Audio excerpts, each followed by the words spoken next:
여러분들은 자주 방문하는 식당이 있으신가요? 사실 아무리 좋아하는 음식이라도 자주 먹다 보면 질리기 마련이므로 하나의 식당만을 자주 들리는 경우는 그렇게 흔치는 않은데요. 그러나 같은 메뉴더라도 날마다 다른 반찬이 제공되는 식당이 있습니다. 바로 백반집인데요. 농수산물의 시세와 신선도는 날마다 다르고 매일 같은 메뉴만을 먹는 것에 실증이 난 사람들을 위해 백반이라는 메뉴가 생겼습니다.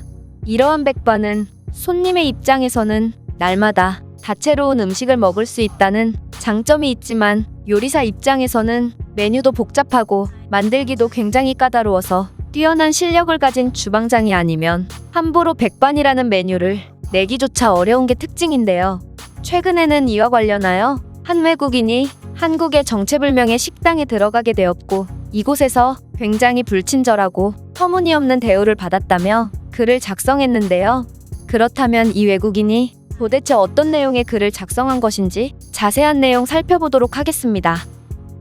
나는 최근에 한국에서 색다른 경험을 하게 되었고 이 경험을 이 커뮤니티의 친구들에게 꼭 이야기해주고 싶어. 일단 나는 한국에서 유학 생활을 하고 있는 영국인으로 한국인들은 굉장히 친절할 뿐더러 한국에는 볼거리도 먹을거리도 많아서 굉장히 만족하며 한국에서 지내고 있었어. 언제는 내 친구와 연락을 하던 도중 내 친구에게 언제 한번 한국에 놀러 온다면 완벽한 가이드를 해주겠다고 제안했고 평소에 밥을 먹으면서도 한국 드라마를 시청할 정도로 엄청난 한국의 팬이었던 내 친구는 내 제안을 흔쾌히 수락했지. 한국의 사랑 드라마에 환장을 하며 좋아할 정도로 여린 마음을 가졌지만 의외로 굉장히 터프하고 화끈한 성격이었던 내 친구는 일주일 후에 바로 휴가를 쓰고 한국을 방문하게 되었고 나는 이 친구를 데리고 어디를 갈까 생각하다가 서울은 너무 뻔하다고 판단했고 결국 전라도에 여수로 향하게 되었다.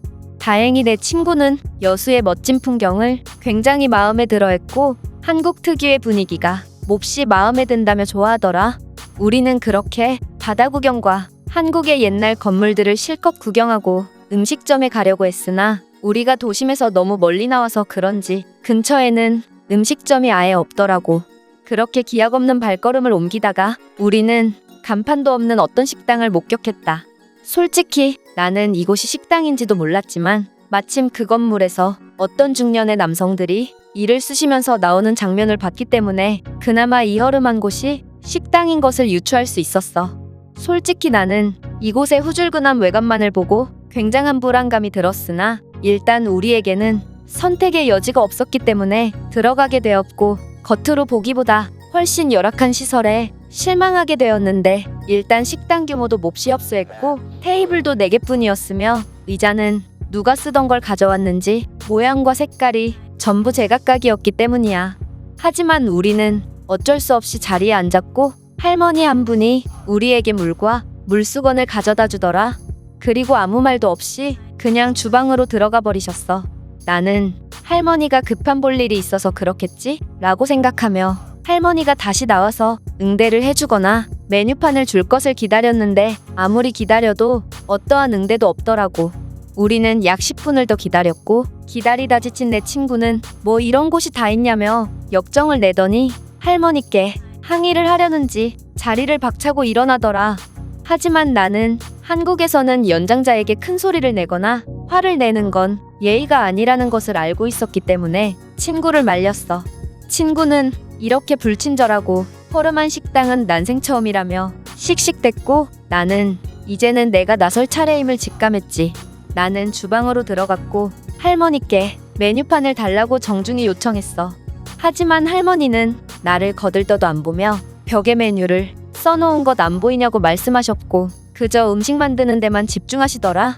나는 할머니의 매너에 대해 조금 화가 났지만 내가 화를 내면 꽤나 터프한 내 친구도 가만히 있지 않을 것이고 그렇게 되면 일이 커질 거라고 생각했기 때문에 그저 자리로 돌아갈 수밖에 없었어. 그리고 벽을 보니 벽에는 백반이라는 메뉴만 쓰여 있더라. 또한 충격적이게도 가격은 16,000원이라고 책정되어 있었어. 나는 한국에서 유학 생활을 하고 있고 한국의 물가는 한국인만큼이나 잘 아는데 한 끼에 16,000원은 한국에서 말도 안 되는 가격이었기 때문에 나는 곧바로 우리가 속았다는 것을 눈치챘어. 이 할머니가 우리가 자리에 앉자마자 음식을 만든 것도 다 사기의 과정이라고 판단했던 나는 내가 외국인이라서 사기를 치는 건가? 아니면 어리다고 무시를 하는 건가? 복잡한 생각이 들었고 이내 분노에 휩싸이게 되었다. 내가 지금껏 만난 한국인들은 내게 몹시 잘 대해줬는데 이렇게 한번 사기를 당하니 나는 한국에 정말 실망을 할 수밖에 없었어.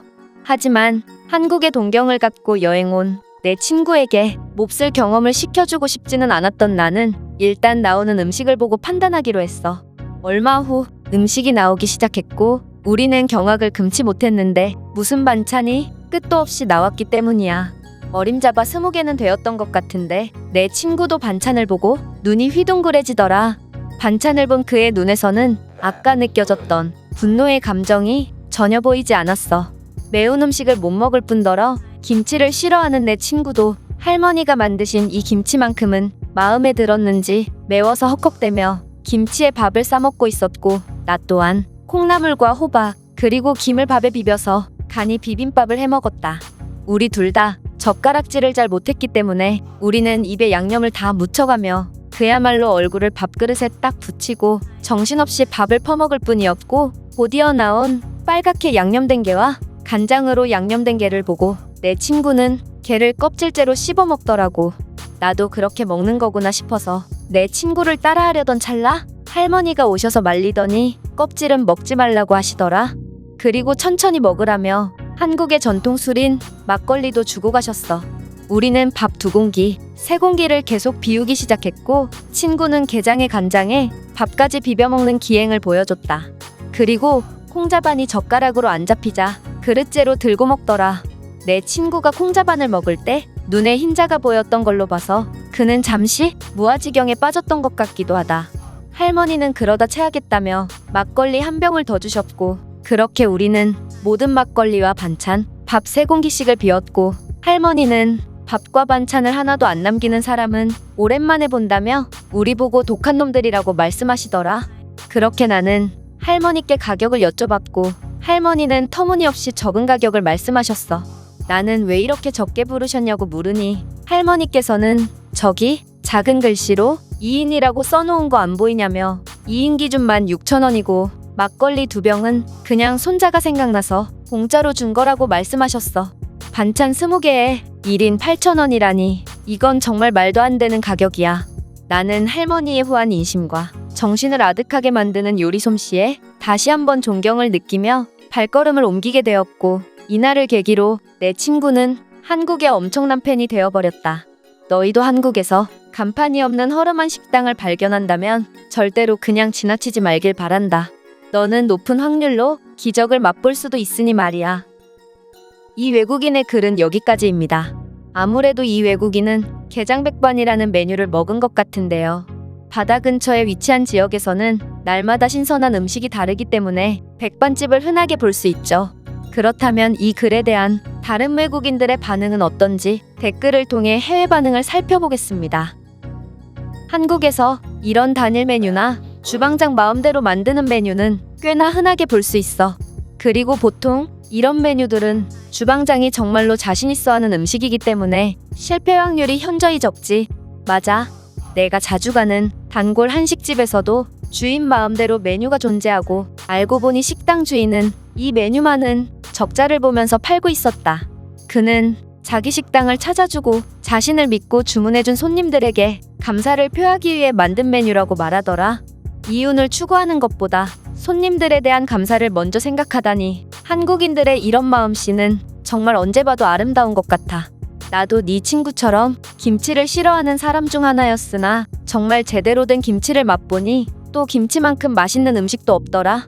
한식은 요리사의 솜씨에 따라 맛도 정말 천차만별인 재미있는 음식인 것 같아. 맞아. 된장찌개의 경우에도 내가 미국에서 처음 먹어본 된장찌개는 정말 형편없는 맛이었지만 한국의 삼겹살집에서 먹어본 된장찌개는 그냥 극락이 맛 그 자체였어. 된장찌개 하나면 소주 2병은 거뜬할 정도로 말이야. 개발도상국에서의 허름한 식당은 위생적으로 문제가 있을 가능성이 있으므로 피해야 하지만 한국은 인류의 선진국이고 그런 한국에서의 허름한 식당이라면 굉장히 내공 있는 훌륭한 요리사가 운영하고 있을 확률이 높아. 맞아. 나는 한국에서 일부러 간판도 제대로 없는 식당만을 찾아가곤 하는데 이런 곳들은 대부분 할머니가 운영 중이시며 음식이 맛은 말할 것도 없고 양이 엄청나서 나 같은 거구의 외국인이 먹기에 굉장히 적합해. 음식에 늘 진심인 프랑스인으로서 한식은 정말 위대한 음식이라고 인정할 수밖에 없어. 외국에서 먹는 한식은 가끔 실망스러웠던 적이 있지만 한국에서 먹는 한식은 정말 그 수준이 다르다고 볼 수 있다. 아마 외국에서 운영하는 한식당은 대부분 중국인이 운영하고 있기 때문에 그럴 거야. 그들은 한식에 중국식 레시피를 추가해서 이도저도 아닌 형편없는 음식을 만들고 말지. 제가 준비해온 내용은 여기까지입니다. 끝까지 시청해주셔서 진심으로 감사드리며 여러분들의 구독과 좋아요, 알림 설정은 영상 제작에 큰 힘이 됩니다. 이상 세모튜브였습니다.